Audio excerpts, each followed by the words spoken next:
I guess, you know, PJ's segue was, and Paul talked about the how, and I think this is where we're at right now, late-ish in the afternoon. What do we do? One of the benefits RAOs has got is that we're not often, we are constrained to some degree, but we're not constrained in terms of the syllabus, other than we've got an accepted syllabus, and we've got a fair bit of framework. Well, RAOs becomes a very good test bed for a lot of new things. And one of the things I want to take the opportunity with is to actually make sure we can roll out a syllabus that's consistent with what the regulator wants to do, and today is showing that we are, but gives us an opportunity to set that standard. And also, because we get such a, as I mentioned this morning, we've got such a huge throughput of new pilots coming through RAOs on their progression to wherever, it gives us an opportunity to set that policy. So, what we want to do is we're asking ourselves how are we going to do this? So I sort of touched on it this morning. What we're going to do is introduce upset recovery in two stages. One, it's going to be built into the standard syllabus, and there'll be a separate complete UPRT syllabus, which will be consistent with the industry, which will cover all the key elements of competency. It will be a competency-based syllabus that pilots will be voluntarily will be able to do as part of a RPC, recreational pilot certificate, but will be required for instructors to be competent at instructor level in terms of flying certainly lightweight aircraft and eventually all ROI instructors. So what we're trying to do is fix this problem at the start, core primacy. So if we get that right, then when they do voluntarily or through any mandated system in the future, come to our providers to do UPRT training, there's nothing going to be foreign. The first bit of startle and surprise we need to get rid of is the pilot actually does understand why they need to do it. And if we build that into our basic training, we've already fixed the first problem. This is what we've currently got.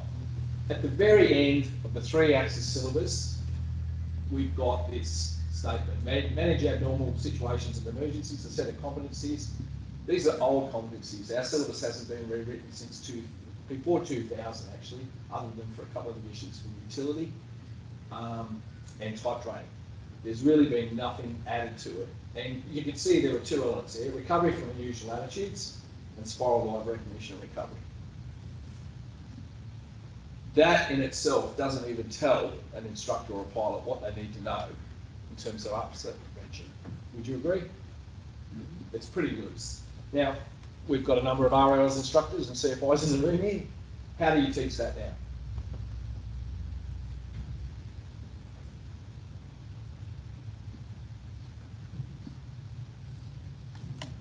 Looking at me now. I'm looking at, well, I don't, you probably don't want to say that you go to whole heaven, because yeah, but Paul. You know I do. Yeah.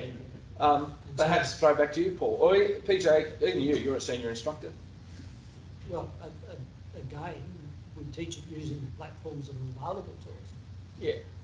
So how far do you extend into an unusual attitude? Do you throw 30 degrees pitch? Do you look at a missed approach in that configuration with flaps out, trimmed afterwards? Absolutely. Yeah. Now, you're limited to the 11% you can't, but if you've got an airplane that can do it, like you said, you teach what you can in the available equipment. Well, CAO 9555 and 32 say no aerobatic manoeuvres, right? So the definition under ICAO sort of limits what we can do. But we've got things like the Lazy 8 and the Advanced Pilot Award right now, which means that the aircraft can be flown at 1G or up inside the G limits up to maximum bank angles of 60 degrees and pitch angles of 30 degrees. What I can say to you, Neil, is that the way I teach it in a recreational aviation environment with the platform that's available and the capabilities is significantly different the way I teach it in a glider with its wider envelope of opportunity. Yeah, exactly. So this is where we're being constrained. And just one more thing, Neil. Yes. Before you even get in the aeroplane, the classroom needs to be, what is a spiral dive? Exactly. And what is the difference between a spin and a spiral dive? My favourite question is, what's the difference between a spin and a spiral dive in one word? And 90% of the people cannot answer that. I sat in a room about 6 or 8 years ago and posed that very question, and I've said it exactly that way. And I had some fairly experienced pilot examiners in the room.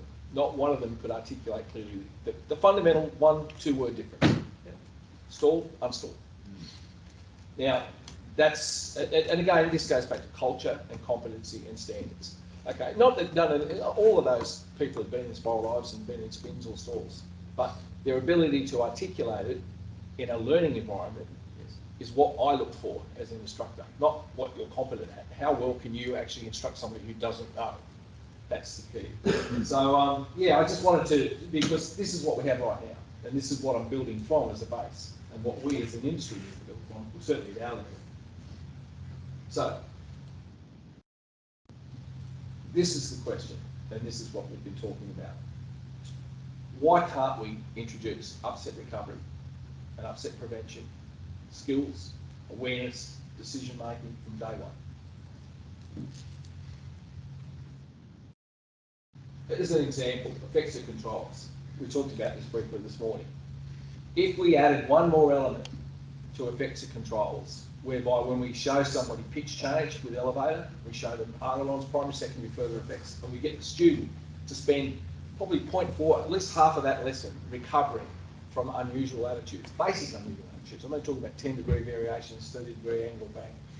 How much better will that student be coming out of that lesson one in terms of understanding the correct control response?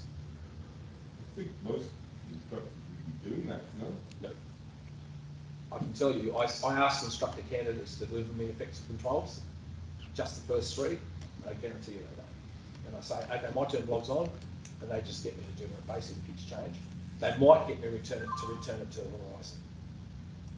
So I see what's being trained in instructors. Wow. Yeah, and I've assessed your instructors, and you know, you guys are aerobatics, so you guys know that, okay?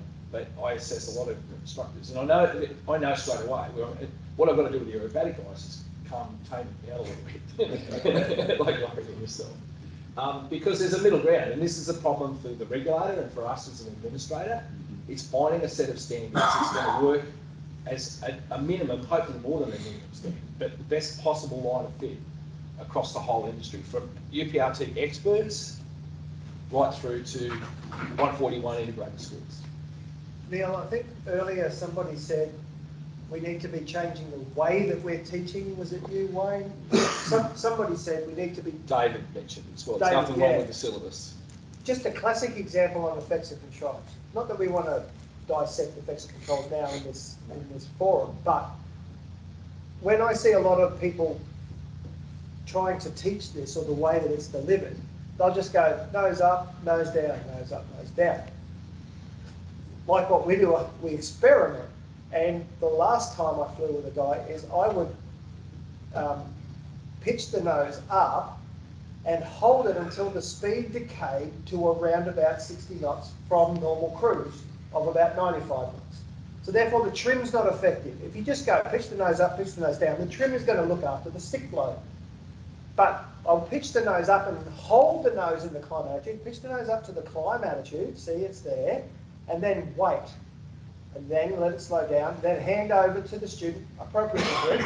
I want you to lower the nose to the level attitude and hold it there. So when he pitches down and then tries to hold it there, he has to bring the stick further back until the trim pitches up. So right then, he doesn't understand, or he or she doesn't understand why it's doing that. They just know by the feel that, hey, I put it there, and if I didn't hold it, then you've got to say, you have to hold it there. Oh, but then, see, it's getting easier now, isn't it? Oh, yeah. So it grains it. They don't understand how the trim works. They don't understand the dynamics, the aerodynamics about it. But they've embossed in there from the very first lesson that just because I put it there doesn't mean it's going to stay there.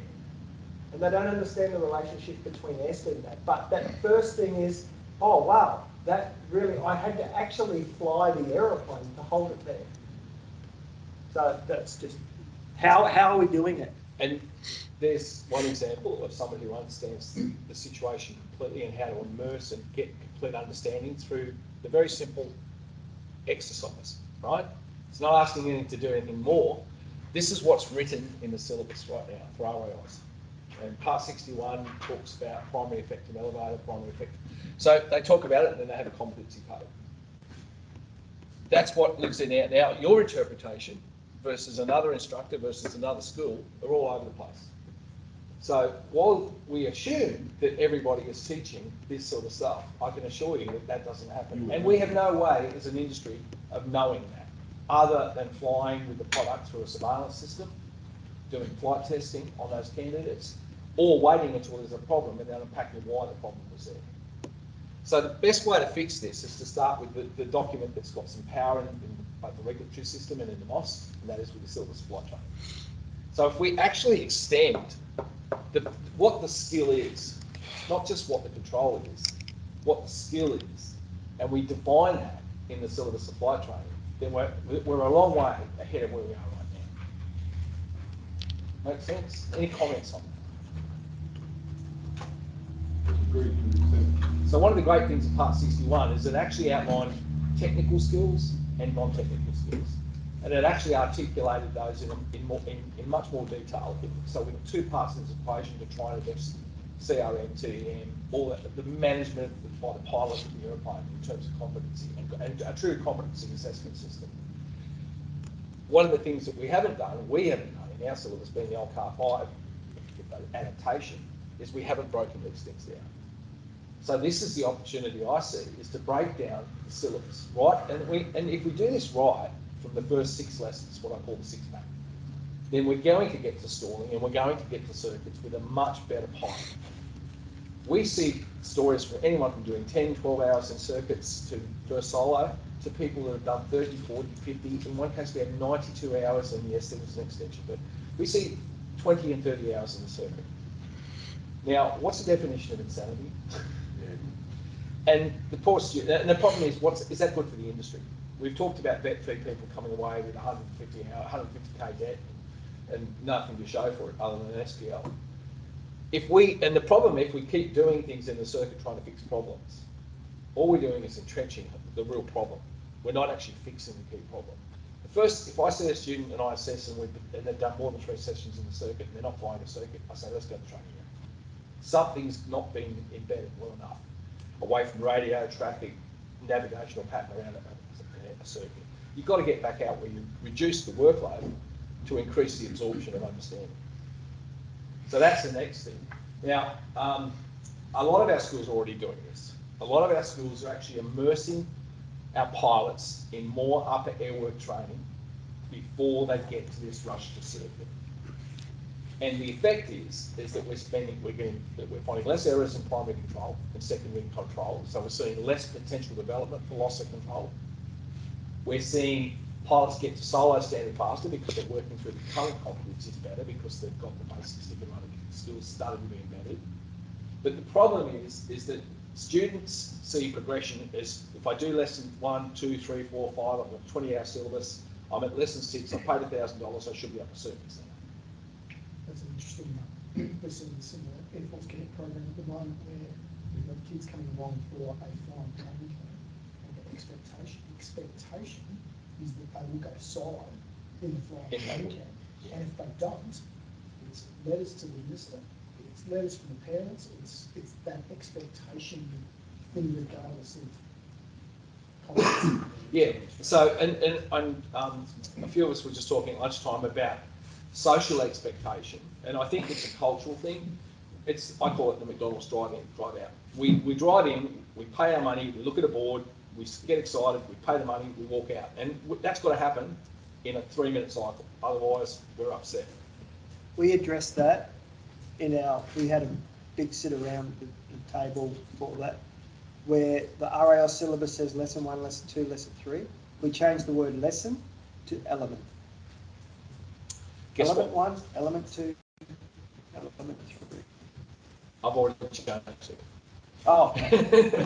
So but that way, they just, because we had people come in and say, so if I've done eight lessons, I'll go solo. No, it's competency based. Oh, but it says here I'll do 8 lessons. Okay, change that to element. This element, you need to complete that element. Oh, that puts a different framework on it. Yeah. So look, I've just taken 3 examples, straight and level. So we talk about pair. Obviously, when we talk about pair, where's the first place that pair comes into application? It's straight and level at various aspects. Now, it might be a microcosm of an extreme in an upset recovery, But there is your first opportunity to talk about control harmonisation. Which control do I use to fix the problem? Where am I straight? Where am I not level? Is it a power problem? Is it an attitude problem? This is where we uncover the trade-off box. We talk about these things and we start to get those behaviours. There is an upset recovery opportunity, an upset prevention, right there. Now I know we probably do this, we're saying, yeah, well, hang on, we're doing that anyway. But if we're not articulating it clearly, then are we preparing the student for the more advanced stuff that we're going to teach them in pre-storing and so on? So what I'm doing is I'm changing the competency. So rather than just saying straight level, fly straight level at cruise, fly straight level at high speed, we're actually breaking down. Manage yaw, manage secondary effect of this, manage. So we're breaking those things down. So where we see a pilot that's not managing P-force or slipstream, or we've got a balance problem, we pick it up right here. Because why wait until we see some of the horrendous takeoff accidents that we've seen today on video to say, how come that pilot didn't recognise? Now, Jeremy and I were talking about this. Just one of the key things is in takeoff, and we saw takeoff phase of flight, 50% of loss of control in takeoff, 50-50 on landing. It's actually, they were US statistics. Our RAOS statistics show landing. So a diminishing energy environment as opposed to an increasing energy environment, we tend to see more loss of control. Because secondary and further effects and diminishing primary control effects are more of an issue in the landing phase of flight and diminishing returns because you're closer to the ground. Whereas on takeoff, you know, especially in a light sport aircraft where you've got high power to weight ratios, you'll get away with a lot of behind the drag curve stuff. You won't do it in a Cherokee 140 or a Cessna 140 because that's small. So this is our challenge for lightweight aircraft. We've got pilots that are primacy conditioned to know that that aeroplane will take off in 200 metres. Stonk and Rotax in a 300 kilogram aeroplane, away we go. Go to 5,000, 6,000 feet, you know, go down to Cooma or go to Armidale and stick yourself in a 140 or a Cherokee or a 120 or anything that's powered with a, you know, flat out being 80 or 100 horsepower, a Cub J3, and see what curvature really looks like. And that's our problem. But if we don't teach that in terms of slow flight, if we don't teach how that feels in the drag curve and focus on angle of attack and pitch being our elevator being our pitch and how that relates directly to angle of attack and really get the student to immerse themselves in that understanding, then we're condemning ourselves to either try to fix it in the circuit or wait until there's a loss of control incident. And that's what we're seeing. Even our dual instructional flying is showing us that this problem is actually being manifested in the circuit. So it's not like we're just putting our finger in the air going, I think this is the problem. We've now got a mature safety management system that's telling us that. And so does the industry. So again, with stalling, we find if we get to slow flight and upset recognition at slow flight, we can still stay within the parameters, the limitations of non-intentional spinning, but we can actually get the pilot to reconfigure. Most of our stall spin accidents in the circuit are either in the turning phase of flight, in the last two legs of the circuit, on upwind on takeoff, or when pilots are distracted. We just heard it before, I think PJ mentioned it, in PFLs or in outlandings. But when there's distraction, high radio, trying to navigate, trying to keep the legs square, trying to find another aircraft that you've been alerted to through radio. Where there's distraction or target fixation on the runway, that's where we're going to see these things manifested. But if we get control primacies and we build those muscle memory reflexes by spending more time in upper air work, we actually will fix these problems. So I honestly believe, and I know we'll see a reduction in runway loss of control, particularly, but particularly loss of control at low altitude.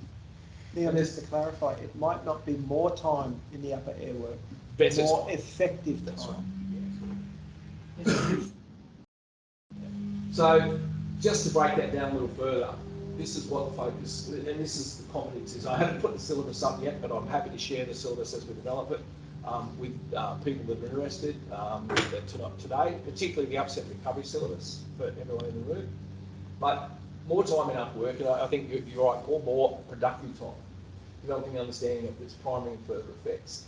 I often say to instructors, when do you demonstrate, for turning, when do you demonstrate adverse yaw? So we do that in effects of controls. I say, so you're about to teach a pilot how to turn an aeroplane.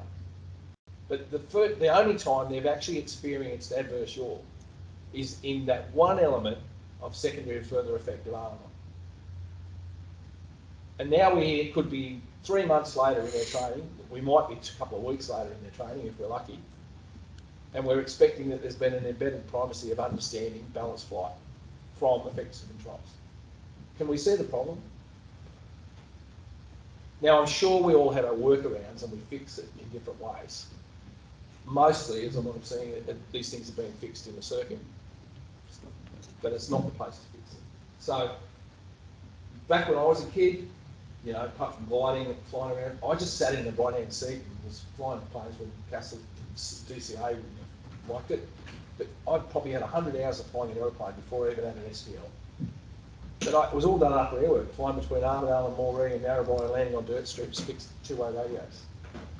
That doesn't happen anymore. If it does, it's very rare. So we've got to find a better way within the syllabus framework to make that, to make the things that you learn, if you spend 50 or 60 hours but you're not paid for it, we've got to find a way to make the syllabus work better to get those outcomes. So I've already covered that first point. And, you know, and I talked to Reg Grundy, one of our FOIs, about this. And we've got quite a number of schools that are actually administering slow flight. So, and this is how I've broken up the syllabus now. There'll be slow flight and stall recognition and recovery straight away. Let's fix the problem before it starts. Prevention, right? We don't go into the high nose attitude, decreasing power, demonstration stall that we saw on Paul's video this morning. We don't do that straight away. In fact, the less we do that, the better we'll probably be. So we actually look at typical glide scenarios, typical situations, and we get the student pilot to recognise the onset of stall stick position, angle of attack, as opposed to, and also descending, the undetected sink rate. One of the things I was going to mention with PJ put it up. One of the key things that people don't realise, it's the undetected sink rate. Our body and our bum and our vestibular system doesn't pick that up very well. And it's the vertical descent rate that causes us to pull back more, because we see the aiming point moving up in our view. We're slowing down, we're dead man stalling. And that happens in PFLs, it happens in engine failures, it happens in a whole bunch of scenarios. It even happens after engine EFATO, engine failure after takeoff. Because we lower the nose, because that's what we were taught to do, but we only lower it that much, because we were here. We're at best rate. We lower the nose, but we're still losing energy. Mike Valentine wrote an excellent piece about this in about 1968, about winch towing and cable brakes after takeoff in GFA and PJ will know this. He used to harp on about energy change. That even if you react within 3 seconds, sudden surprise, by the time you push the stick forward, you're still losing, and you'll see that little clip that Stephen and I had in there, talked about that we lost 10 knots and 200 feet of height when we talk about that push-down recovery. And if you've seen the FAA one on loss trial, the short series, really good short series, 3 different aircraft types, they cover that area as well. So slow flight is going to precede the stalling lesson. So we're actually going to add another element with stall recovery as part of that lesson. So by the time a pilot goes to solo, they'll have already done 2 stalling lessons. So we're now doubling the amount of focus on slow flight, stalling, recognition and prevention. The next thing we're going to do is have turning in lesson 4, but then we're going to, in turning in lesson 4, we're going to basically introduce the basic concepts of turn, you know, the 3 controls coordinated together. Where we used to do steep turns, climbing turns, descending turns, we're going to break that lesson up. We're going to cover some of that in turning, but in advanced turning, we're going to introduce slipping and skidding turns. Because right now, in the RAL syllabus, the first time you actually know how to side slip an aeroplane, or you're called to, is in the practice course landing. Why would you put somebody in an emergency situation, simulated or otherwise, when they don't know how to perform a basic cross-control function? So we're going to introduce side slipping and understand the problem with skidding and slipping turns and the benefits and the disadvantages of one over the other in upper airwork, in advanced turning. So that's an element that we're introducing. Now, gliders are easy. You can string right in front of you. The problem we've got, and I see it all the time, is that pilot instructors even are using the ball as the primary reference for balance in turns. Now, admittedly, in straight level flight, that's pretty much right, because you just follow your work cycle. But in turning flight, we tell students from day one that horizon is primary reference. And then when we come to turning, where we're coupling all those 3 controls together, we're telling them no, the primary reference for balance is the ball. Where are we asking the student to put their eyes? Where do we know the problem in a skidding turn or departure from a low wing brake? Where does it happen? Distraction. It doesn't matter whether you're distracted looking down in the cockpit or distracted looking for another aircraft or target fixated on an aiming point. If you're distracted and you're not looking out front, then you're not going to have your balance confirmed. Yeah, I can't tell you whether the ball's a quarter out of that by the rate of movement around the horizon, but Paul and I think it was an epiphany for Paul when we went out and I showed him my little patter brief about how we do it. Put your hand up in front of the student and actually show them both adverse shore, but also show them what a sitting turn and a slipping turn looks like. So that you've just equipped a pilot with the world's biggest instrument, the horizon, and as a way to determine whether or not they're in balanced flight. Now that's not written in the syllabus. What's written in the syllabus is balanced flight. But this is the fundamental problem. We think we know our instructors are teaching the right thing, but how do we know? And so that's what we're doing. We're breaking those things down. Then we get to stall turning, advanced turning, all gets covered. So before we go to do PFLs, they already know how to slip and side slip, and they know what to skid in turn, what to be what danger on, and so on. So for our upset and advanced material syllabus, which will basically be required for all instructors, and certainly CASA are expecting it to be implemented post our Group G lightweight aeroplane approval. There's the element 12 in this syllabus is virtually a copy and paste of the spin, but I've added a whole bunch of elements. So I've wrapped up, Colin and I talked about this years ago. The spin syllabus as it sits in the moment in part 61 is probably just enough to be dangerous. There's a whole bunch of things in there that we talk about, and we've wrapped another element in there. The biggest problem we find is the lack of misuse of rudder, and so falling leaf exercises become a specific element within upset recovery. So we actually cover falling leaf, and I've been out practicing it, and falling leaf's not an aerobatic manoeuvre. We're in a stalled state, we're not putting any pro-spin inputs, we're actually putting in corrective spin inputs by using top rudder or whatever's required, and we're actually, all we're doing is holding the aircraft in the stalled position. So we're inside the CAO, but we need to know, and our teaching instructors need to know what happens when an aircraft's in falling leaf if something mismanages, because you can very easily end up with the wrong rudder input on your back. So this is the challenge that we have in terms of training. We have to make sure that if we're going to introduce something that's going to make the pilot better, we don't increase the danger through the training exercise, which was probably part of the method and madness behind removal of spin requirements from PPL. There were more, same as multi-engine, sub 400 feet engine, single engine operation, caused more accidents in training than it did in the actual exercise. So from a risk-based approach, it's very easy to walk away from something, believing you're doing the right thing for the industry. Make sense? So everything we do, and we're also incorporating, of course, the human factors, the stuff that Jeremy and Shane talked about this morning, to make sure that we actually get to the reason why. As I said, we're threading human factors all the way through. Upset recovery is really important. So all these elements have been written into a draft syllabus. Jeremy and Shane have got a copy. Paul's got a copy of it at the moment. We started this in 2017, 18. Basically, I believe what we're doing is we're supporting CASA, and I'm really pleased to hear today that CASA is on board in terms of their approach, and they're looking to us and also looking to the industry to find the best way to implement that. So that's basically what I'm doing with RLs. That's my job, to develop the syllabus to a point where we can actually fix some of these fundamental problems. Questions? Can you get a copy of that draft syllabus? You certainly can. In fact, I've got a training, I have a list of people, and you're on it, for training review, so I'm just refining it at the moment. I've sent snippets out to a couple of people. I'll send the whole thing out to you within the next month. So I wanted to wait till today, so that if anybody walked up with David and said, "You are off the rocks. If you think that's right," if there's anything fundamentally wrong with the thinking and the process, I would really like to know. But from what I'm hearing, we're all on exactly the same page. All right, thanks, Neil. Yeah.